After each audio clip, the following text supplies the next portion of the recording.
What's up, everybody? I'd like to welcome you all to the Ruby Pearl Glamper True Crime Podcast. My name is Amy. Welcome to my show.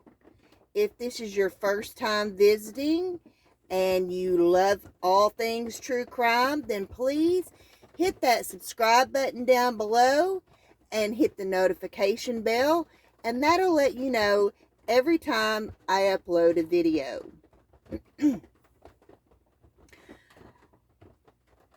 I sit here with a really heavy heart. You know, it doesn't just hurt when we lose a loved one or a family member or a friend, a spouse, a brother, a sister, a cousin, you know. There are people in our lives that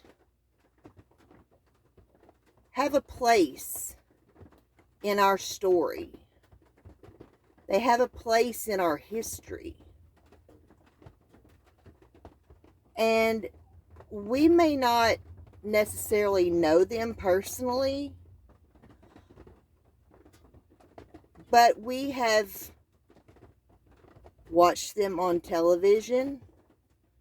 We've watched them in movies. We've watched them in sports. And even though we don't know those people personally, we love them and we care about them just the same as if we did know them. You know, when you watch someone on television for years of your life, they become a part of your life. And I have watched wrestling since I was 12 years old. I started out watching Mid-South Wrestling on a little black and white TV in my bedroom, no remote control, on Saturday mornings. And I am now 52 years old. I have been a wrestling fan for 40 years. And there have been people who've come and gone from the world of wrestling. I've met a lot of wrestlers. When I was 14, I hung out with some girls that were older than me. And I would go to wrestling events with them. And one of them was kind of fooling around with one of the wrestlers. And they would see each other when wrestling came to Little Rock, Arkansas. And so at 14 years old, I was hanging out with adult wrestlers, okay? And I got to know several of them. So by the 90s, when I was actually of age, I had come to know quite a few of the wrestlers. And referee Nick Patrick and I, we became really good friends. And we would hang out when they would come, when WCW would come to Little Rock. And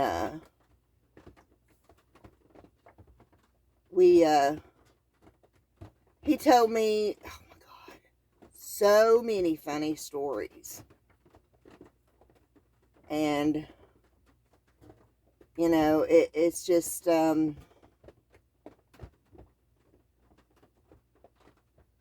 it's crazy how people that you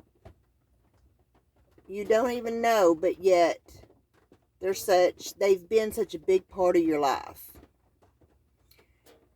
And I have a really heavy heart tonight because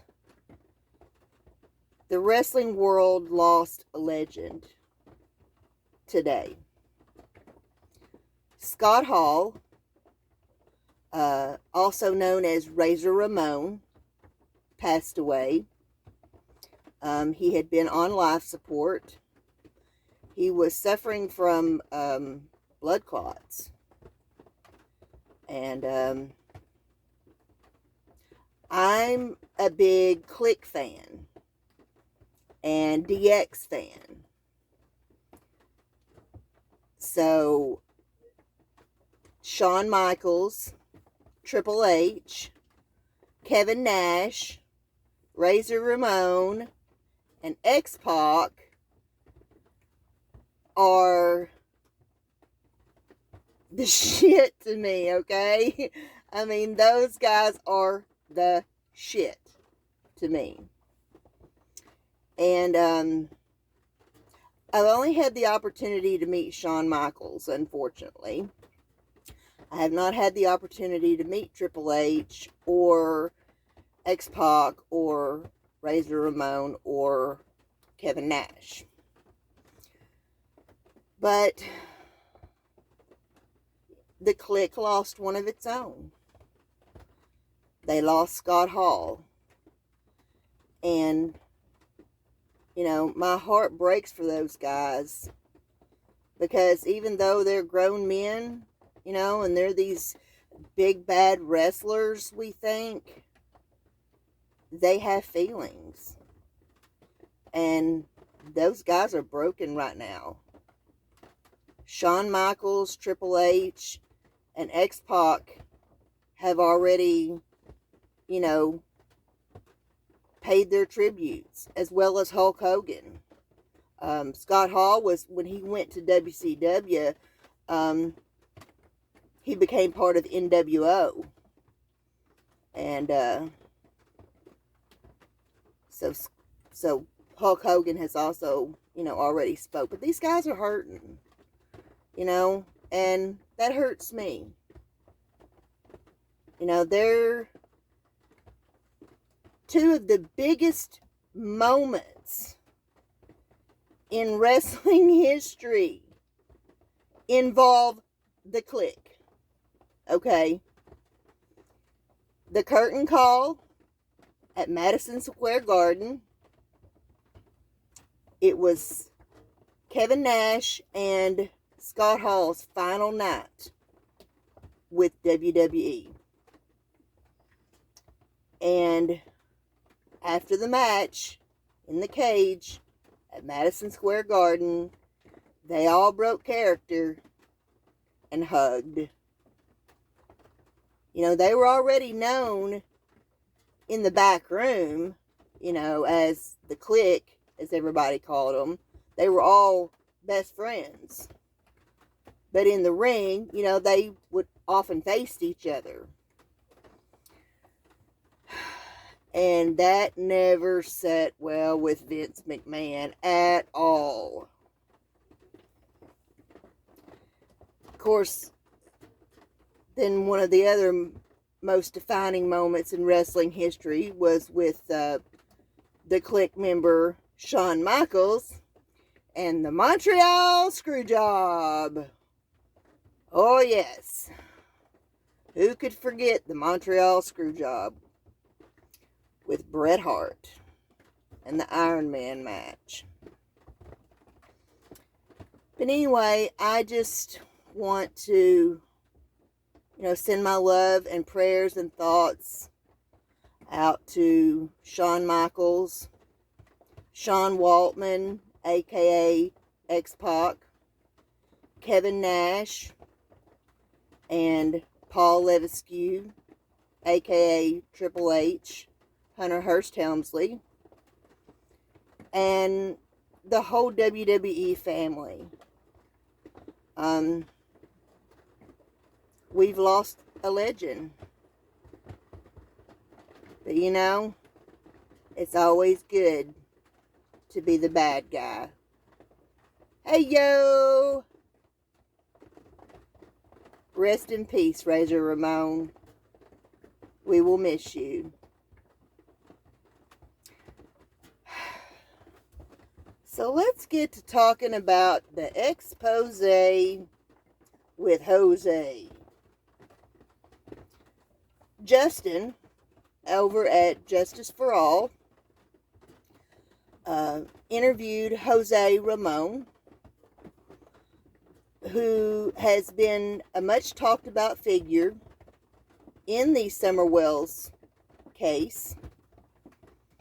He's a guy that was staying with Candace and Don, or staying at Candace and Don's house, along with Allie and Hunter and Candace and Grandis and the kids, while Don was away in Utah. And we've been hearing about Jose since the beginning of all this.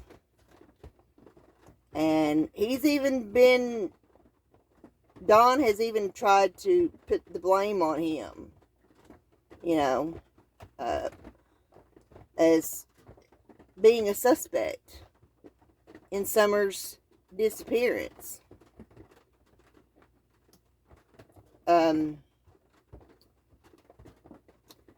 No.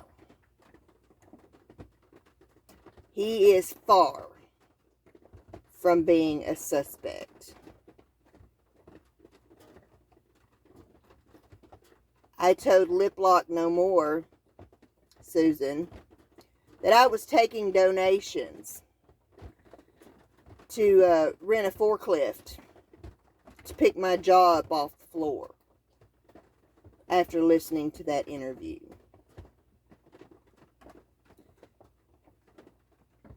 This interview was jaw-dropping, mind-blowing. And a lot of the things that we have all speculated about and talked about and wondered about and hashed around and whatnot, he verified them all. And it was a very triggering interview. Some of the things that he had to say were very triggering for, you know, those of us who have been victims of domestic violence. SA. We love animals. We're animal rights activists. Abused. Suffered child abuse. You know, it was a very triggering interview. But a lot of things were said that needed to be said. And a lot of questions were answered. And a lot of things were verified. Now, the big question is, do we believe everything that Jose had to say? I'm going to tell you right now, yes, sir, yes, ma'am, I believe everything he said. He does not have a dog in this fight. He did not take Summer. He has nothing whatsoever to do with Summer's disappearance. He's just another person for Don Wells to blame. Another innocent victim of Don Wells.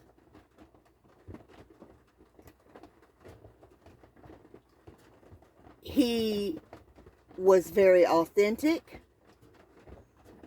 He was very believable. And I can tell you right now that if he got on the stand in a trial, he would be believed.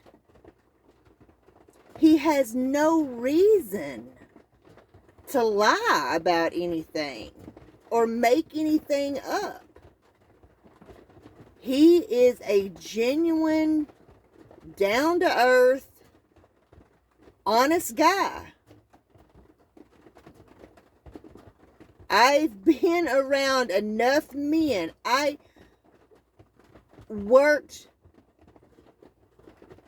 working in the bar business. I dealt with every kind of man you can imagine.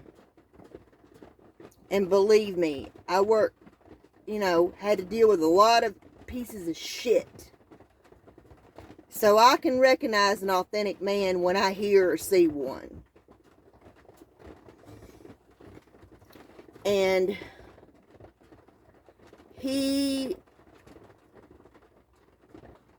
you could tell in the tone of his voice that he authentically and honestly, genuinely cared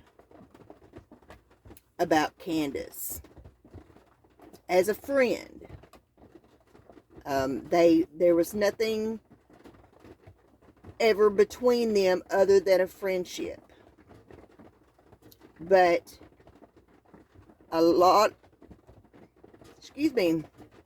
one of the things that he talked about was that how he, recognized that Candace was in a seriously toxic and domestic violence relationship. And that the kids were in a severely abusive home. And he talked about Summer like we have not heard her parents talk about her one time. Not one time. He told us more about Summer in that interview than we have heard out of her parents in 9 months.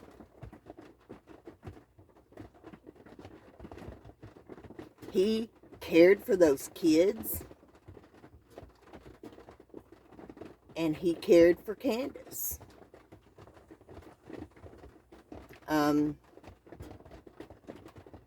what really happened between, as far as the fallout of friendship between Candace and Allie, it was because of Jose.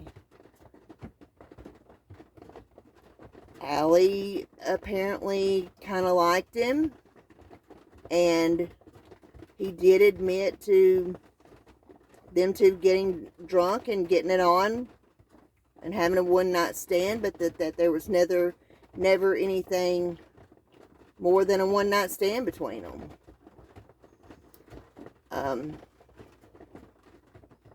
One thing he verified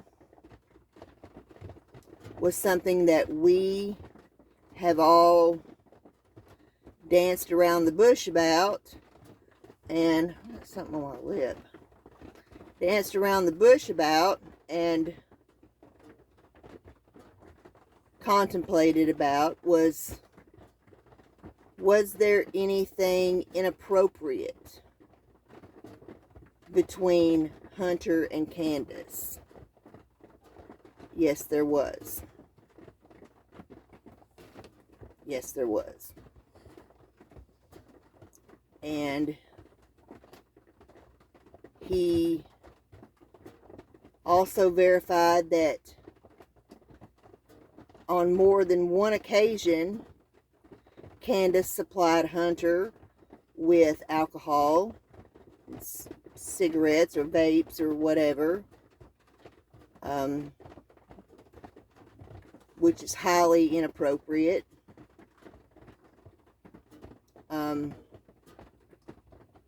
But what was really inappropriate was yes, there was some things that, inappropriate things that went on between Candace and Hunter. And if you haven't listened to the interview, please go over to Justice for All and listen to the whole interview.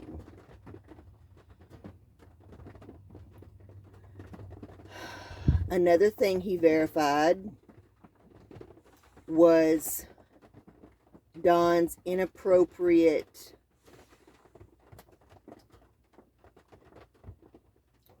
I don't even want to say it. Bathing with Summer.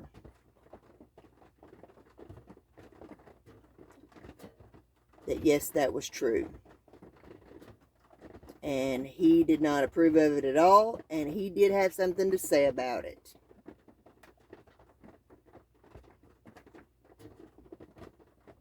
He also verified the misconduct between Don and his sisters. That Candace told him about the inappropriate relationship that went on with them when they were kids, but that his sisters were liars, and Candace was defending him, that they were just out to ruin Dawn's life and ruin her life. That they were liars. No, they're not. No, they're not.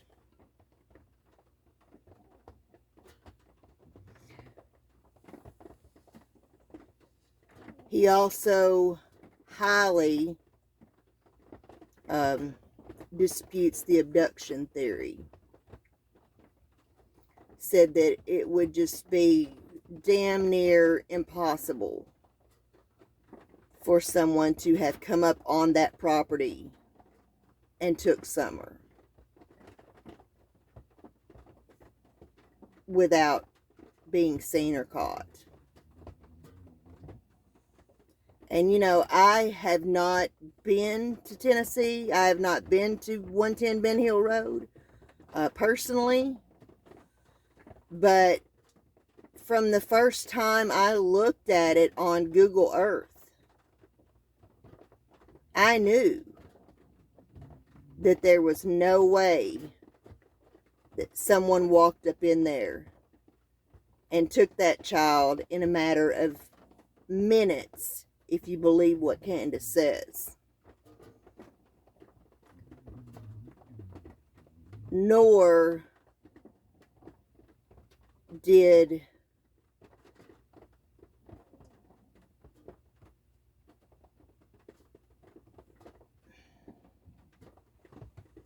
I lost my train of thought. Yeah, he highly disputes the abduction theory. The dogs would have barked. They would have raised Cain. There's just no way. And I, as I said, I could tell that from the first time that I looked at the property from Google Earth. I'm like, there is no way. No way. Unless it was somebody that was out to get them or out to hurt them. You know, this is a totally different scenario than being in the city where you have maybe 10 foot from the sidewalk in front of your house to the street. That, you know, your kid could be playing out in the front yard and, you know, you're doing laundry and someone snatch them out of your front yard, you know, in a matter of minutes while you're getting the clothes out of the dryer. It's a totally different scenario, totally different atmosphere. So, you know, I've never believed the abduction theory. You know, but not going to completely rule it out, because stranger things have happened. But, and there's some pretty shady characters that live up there in that holler. So, it's just not up at the top of my list.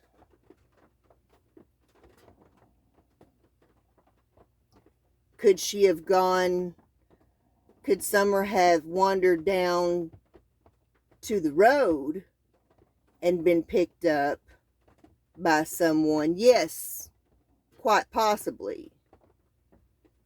But she would have had to have been down by the road playing or whatever, or whatnot, for someone to have abducted her like that.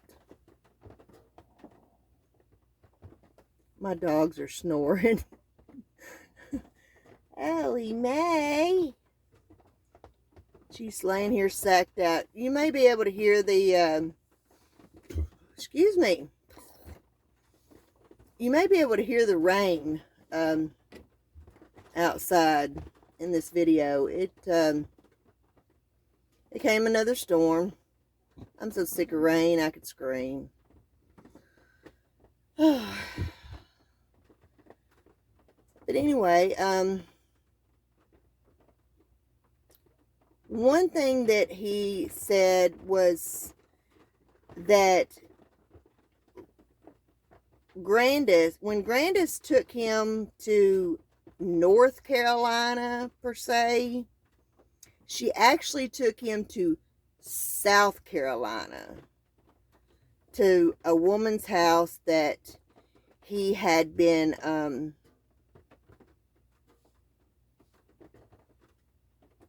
who he had an online relationship with. And so we don't know if that was just an outright lie, by saying that Candace took him to North Carolina, or it was just a misquote. But he said that Candace took him to South Carolina, not North Carolina.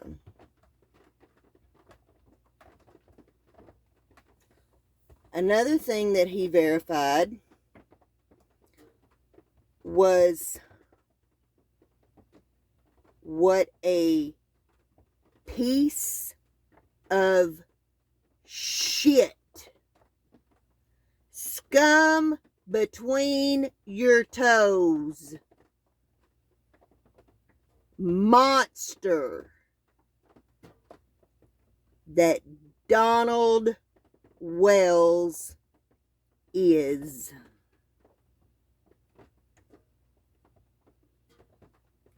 Don Wells is a fucking monster. He abused Candace. He abused them kids. He acted inappropriately with them. And you can read between the lines what I mean by inappropriate.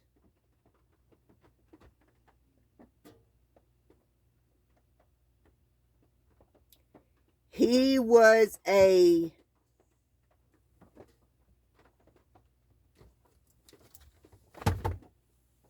smoke. Don't knock my stuff off, buddy.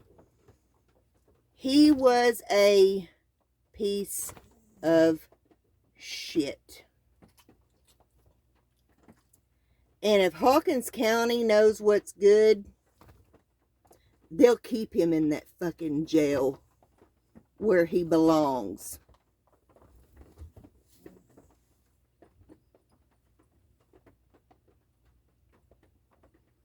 They will keep him there and throw away the key.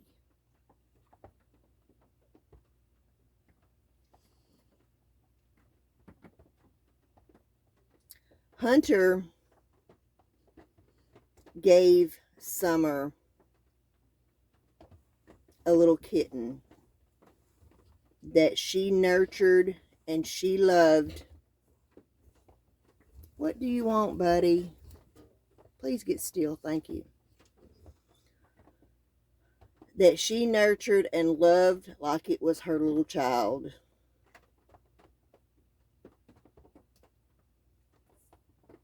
And when Don came home from Utah, I'm not even going to repeat what he did with that little kitten. I read several comments from people that said they actually had to turn the interview off after Jose said what Don did to Summer's little kitten.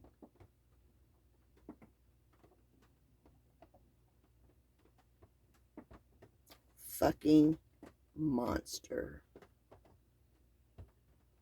So all this, praise God, pray, I'm church, I'm a bullshit. You are a wolf in sheep's clothing.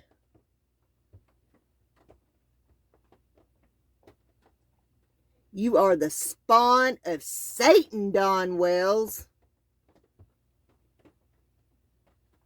It's just like your sister said about you. Whenever you get into trouble, you start throwing out the preaching and the Bible verses and the going to church and God this and God that. Honey, you better be going to confession. You better be asking God Almighty to save your soul for the shit that you've done. It is despicable. It is a disgrace. It is sickening. It is inhumane. All the things that Jose verified that we've all speculated about, he has now answered about Donald Wells. And by God, he's the piece of shit we all thought he was. So do the world a favor, Ronnie Lawson. Throw away the key to that jail cell that you've got Donald Wells in, please.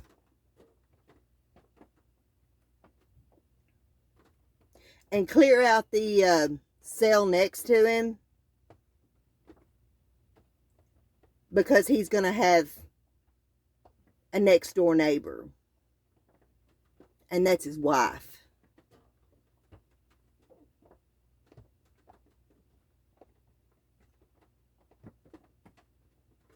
Because she's no saint either.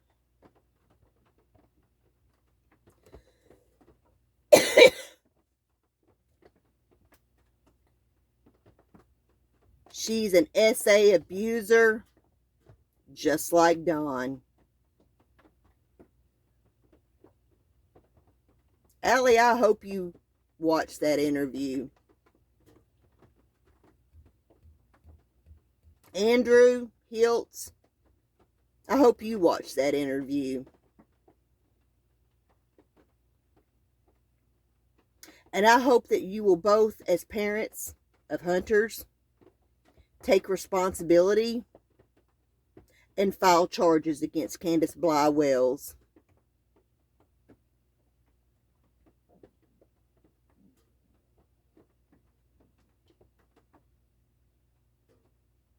And I'm not taking any excuses for it.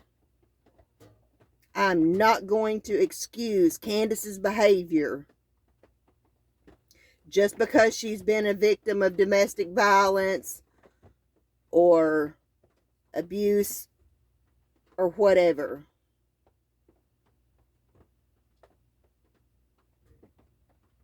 Or she's been brainwashed by Don Wells. Or she don't know no different. She only knows what she's lived.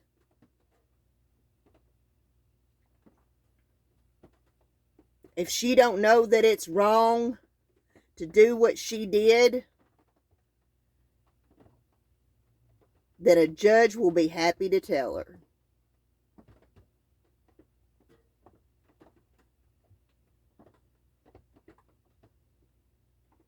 Just makes my blood boil. And then, of course, you got Mouth Ralph of the South, who's already give his 2 cents piece of shit opinion on the interview. And, of course, he's deflecting blame from Donald and Candace, as he normally does. And thinks he's a psychiatrist now. And to deflect the accusations that Jose made, he has decided to psychoanalyze Jose Ramon. Oh, yeah. Yeah, well, we all know where you got your psychiatrist license. Straight out of a baggie.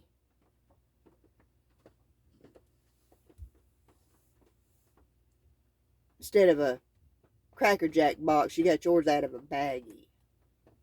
Not that there's anything wrong with that, but that's what I'm saying. Now, look in the fucking mirror, dude. You need to be psych-evaluated yourself. You're sickening and despicable, and you're a wart on the ass of humanity.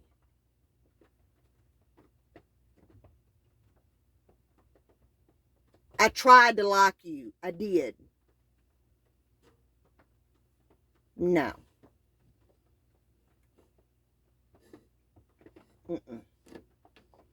Nope.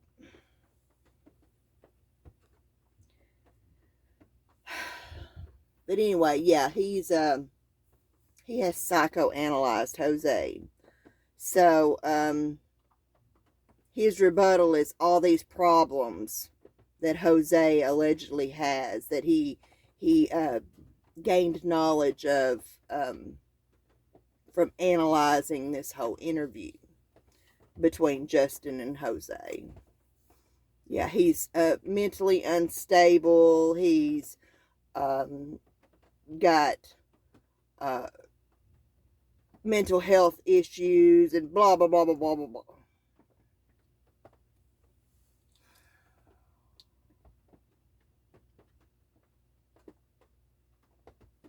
You're a wart on the ass of humanity.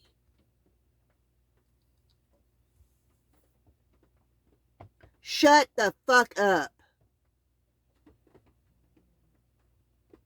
You had destroyed. You claim you're true crime. Bullshit. You are a fucking crime. You're the one who's destroyed the true crime community with your drama.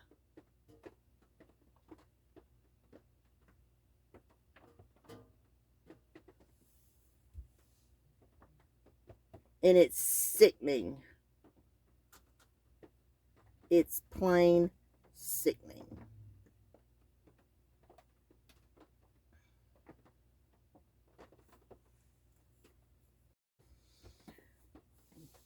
Another jaw-dropping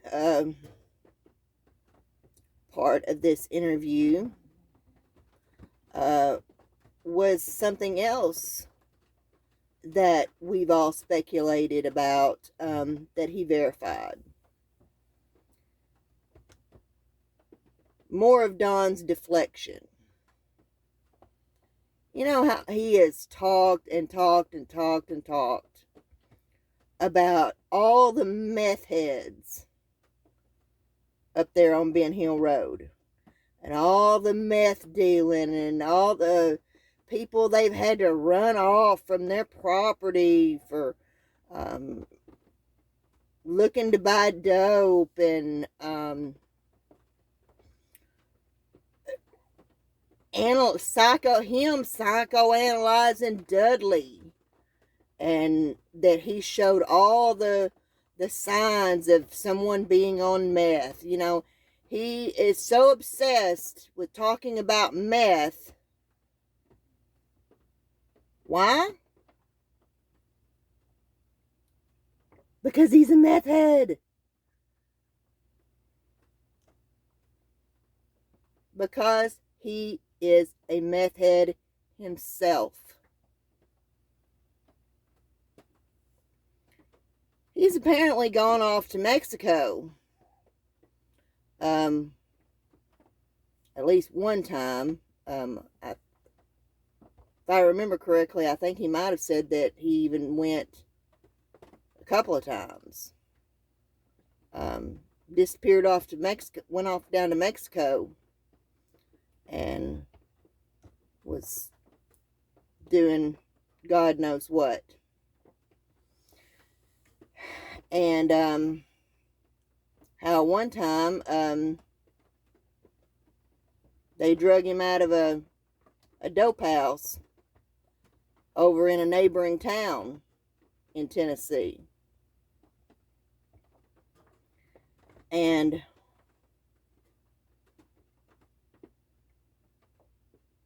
you know, that gave some weight to one of my theories that I have had, and that was, did Don owe somebody a bunch of money? You know, did he screw over the dope man, basically? And maybe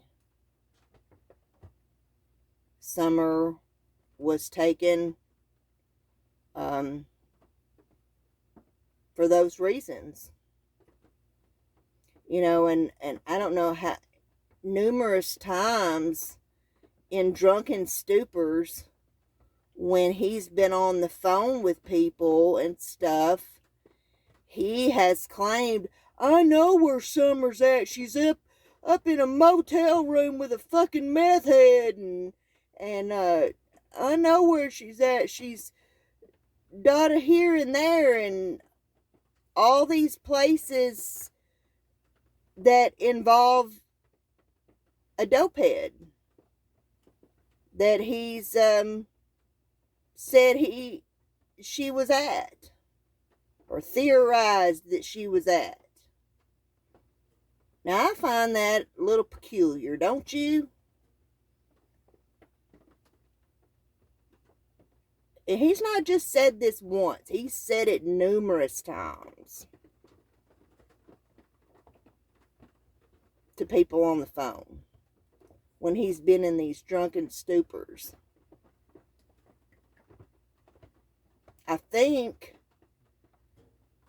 I know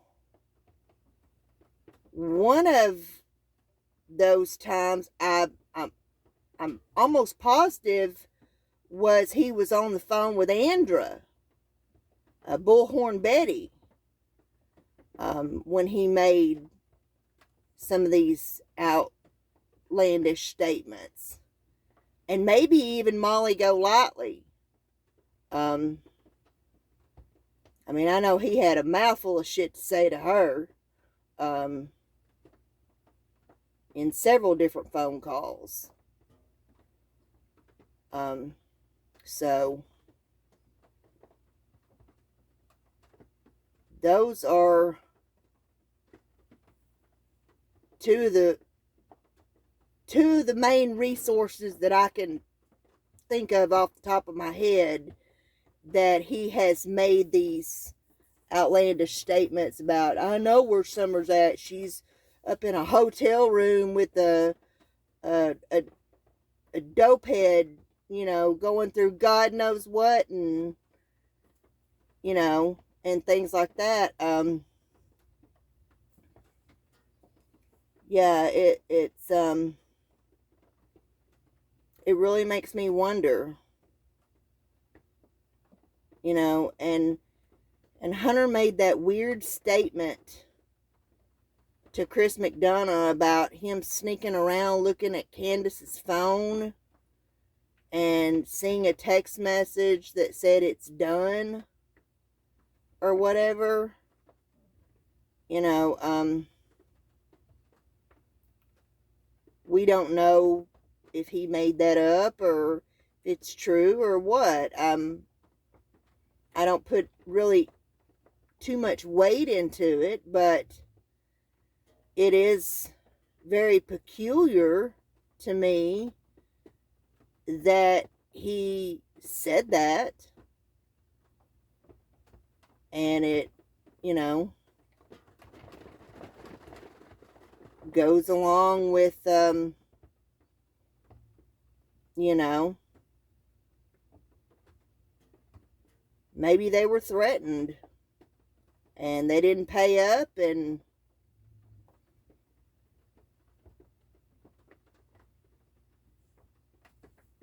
that person or people or someone took Summer.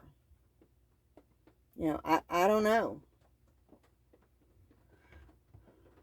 That would be the abduction theory that I would go with. Because this was, if there was any abduction at all, this was not a stranger abduction. I don't believe that for a minute. You know, when a child goes missing, the first people you look at are the parents. Then you move on to people who directly knew the child. Extended family, friends, associates, enemies of the family, you know, those people. And the last on the list is stranger abductions. Stranger abductions do happen, but I don't believe for 1 minute that if this was an abduction, that this was a stranger abduction. It had to be someone that knew her and knew that property and knew Don and Candace and knew Summer, possibly.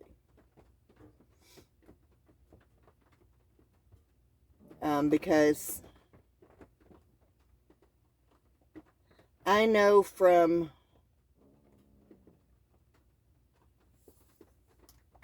let's just say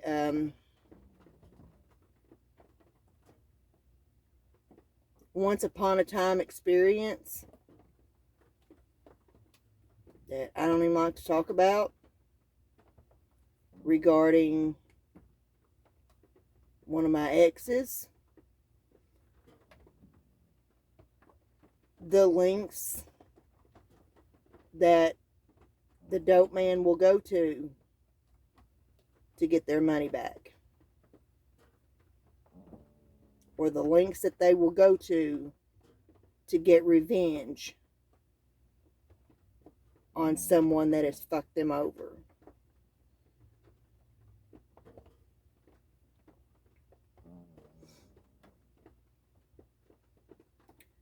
But I just was so floored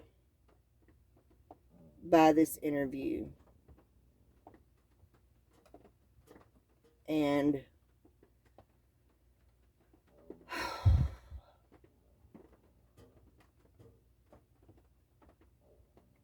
what he had to say is just absolutely kills me. What has really happened to Summer Moon, Utah Wells. What hell did this child live through? What hell is she possibly living through right now, if she's still alive?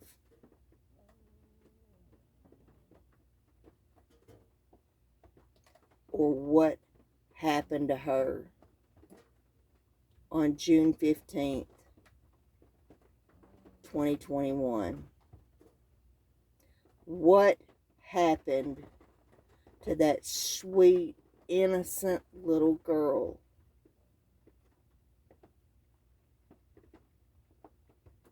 The thoughts and possibilities that are running through my mind after hearing Jose talk and the things that he had to say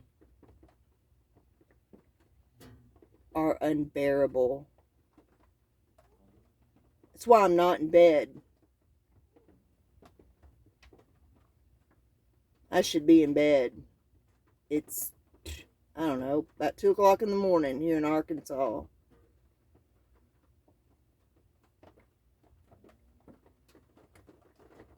But you know, my heart's just so heavy tonight.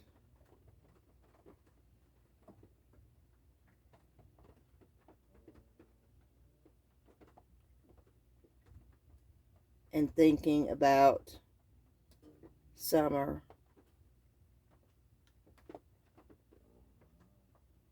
and the nightmare of her life of 6 years, 5 years maybe.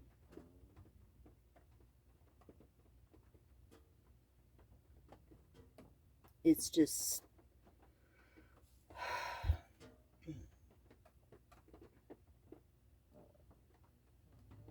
there's just no words for it. It's just,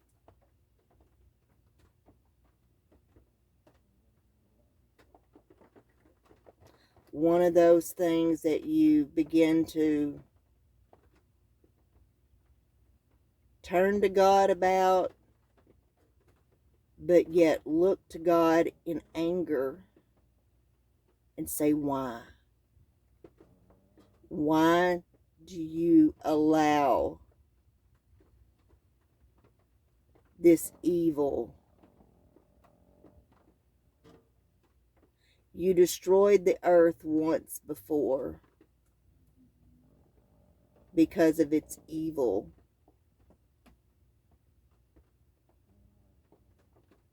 You recreated it, and it was still evil. So you allowed your only begotten Son to die on the cross and be crucified for our sins, my sins, your sins. And we still haven't learned our lesson.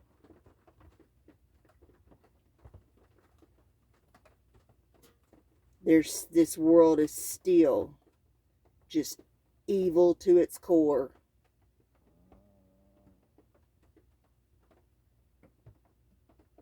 Sometimes I wonder, what are you waiting on? This place is never going to get better.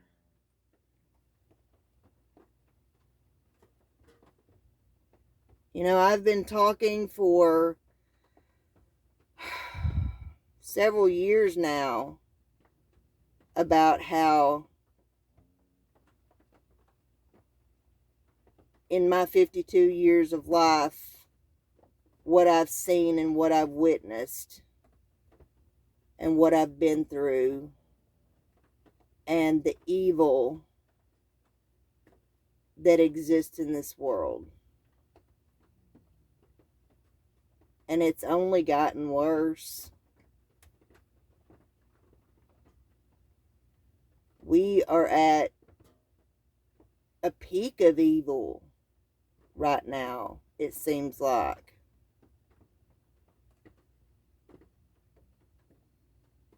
And, you know, every day I'll have that moment in the day where I'll look up to God and go, what are you waiting on, dude? It's time to end this nightmare.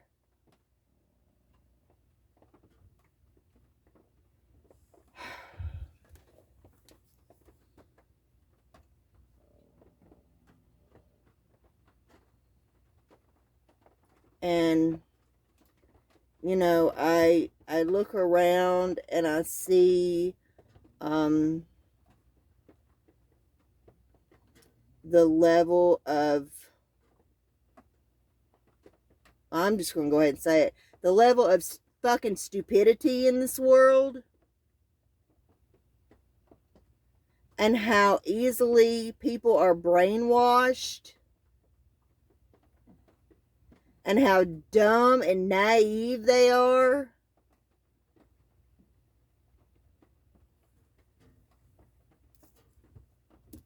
If you don't know anything about spiritualism or the different dimensions and levels of consciousness, then you're not going to have a damn clue as to what I'm talking about. But I went through a spiritual awakening back in 2016 after a near-death experience. And it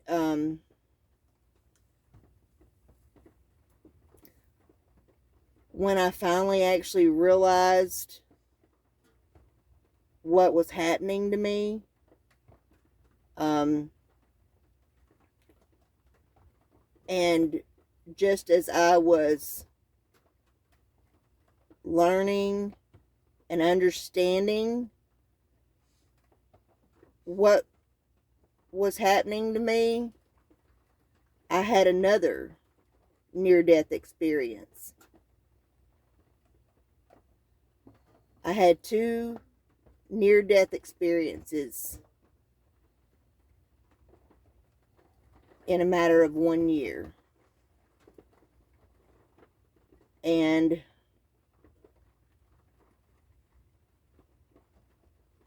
it doesn't happen to everybody.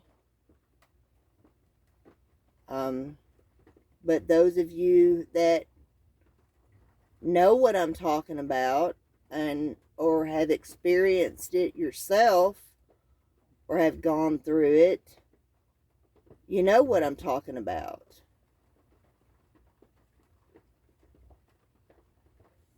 The world we live in here on Earth is 3D level of consciousness.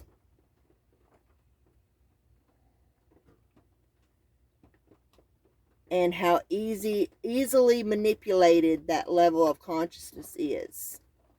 We're asleep, basically, in a 3D level of consciousness.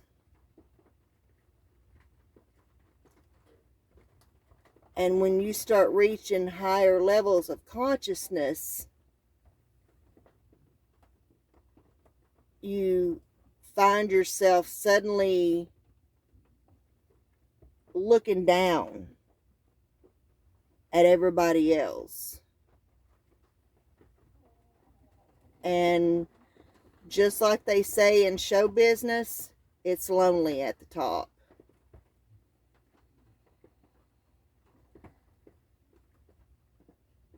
Because you're living in a world up here and everybody else is living down here, and you're looking down going, hey, y'all, Wake up! Wake up!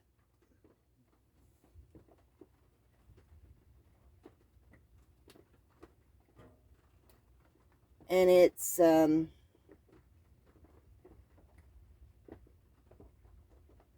really scary, actually, living at a higher level of consciousness. I remember when I was dumb and naive and easily manipulated and easily brainwashed and believed anything you told me. But boy, once you go through, a lot of people who experience near-death, that have near-death experiences, this does happen to. And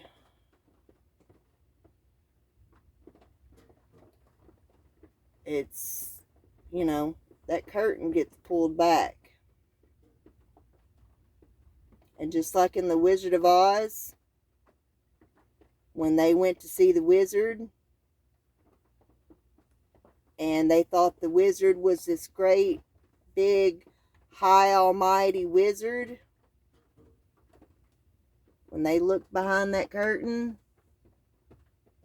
and they saw just a weaselly little old man. Behind the curtain. And that's what happens when that veil is lifted and you see things for clearly and not through rose-colored glasses. You see the world and the truth about it.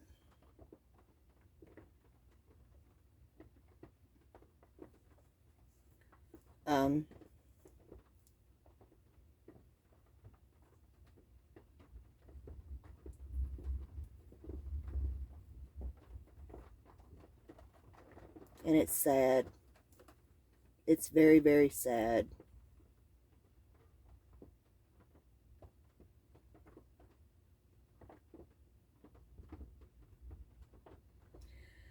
Anyway,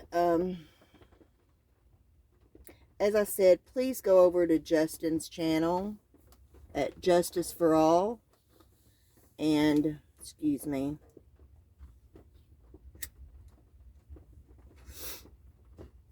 listen to the full interview.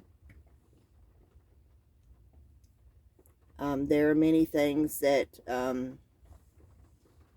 I didn't get into details about in that interview. And some things that I didn't touch on. So please go over to Justin's channel and hear the whole interview for yourself.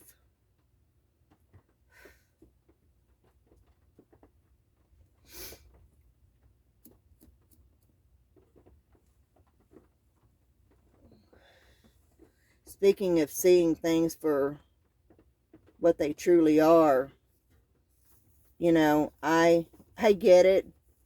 I get innocent until proven guilty, and I get, the presumption of innocence, and we weren't there, we don't know what happened, and blah, blah, blah. But if you can ignore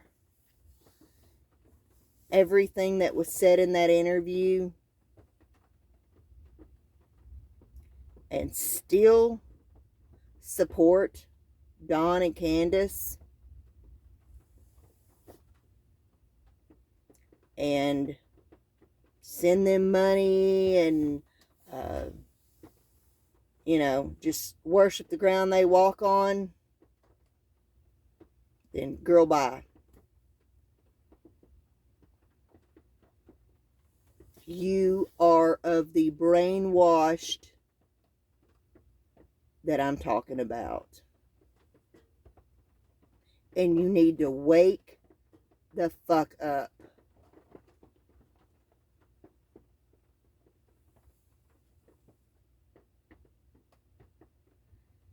How anyone cannot see even the remote possibility that the Wells are responsible for Summer's disappearance. If you can't even see the remote possibility, you are choosing to be stupid. Ignorance can be fixed. Stupidity can't be fixed.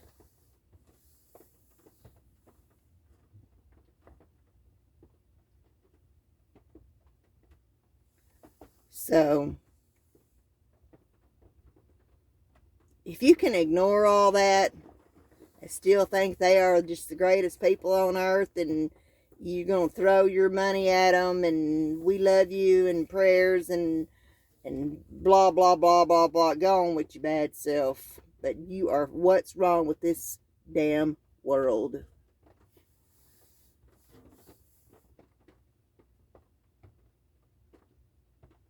And that's all I had to say about that.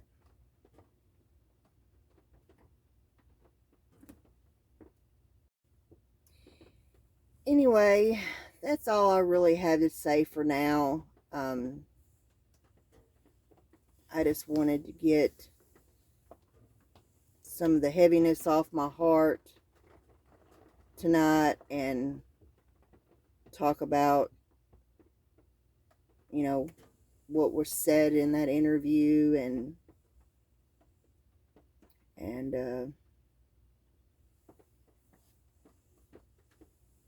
it's heartbreaking. It is truly, truly heartbreaking.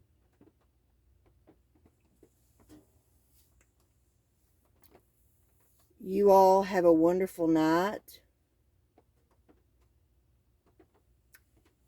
And a special shout out to the Heartbreak Kid, Shawn Michaels, Triple H, Kevin Nash, X-Pac.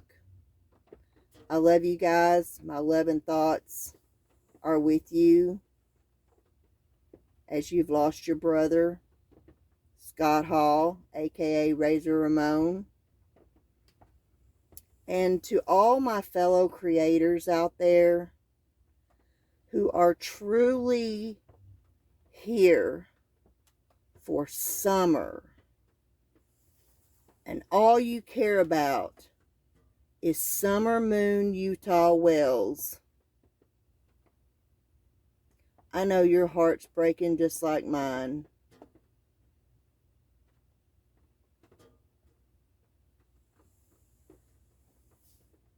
But let's keep up the fight. Believe me, I've thought about throwing in the towel. I really have. But I can't. We can't. This beautiful little girl needs us, and she needs us to fight for her justice. Everyone have a wonderful night, and please be the change that you wish to see in this world. As Michael Jackson said, it starts with the man in the mirror. Peace out, everyone. Good night. I feel I belong in the light. Passion has gone and love's taken flight. Things just feel heavy tonight.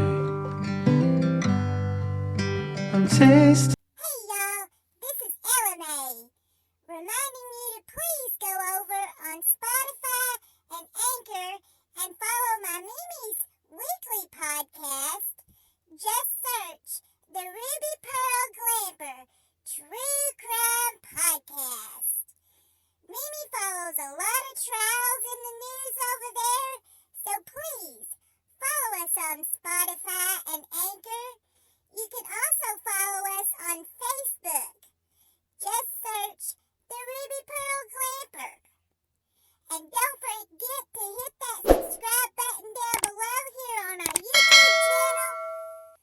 because you're all invited back next week to this locality to have a heaping helping of our hospitality. True crime, that is. Set a spell. Take your shoes off. Y'all come back now. You hear?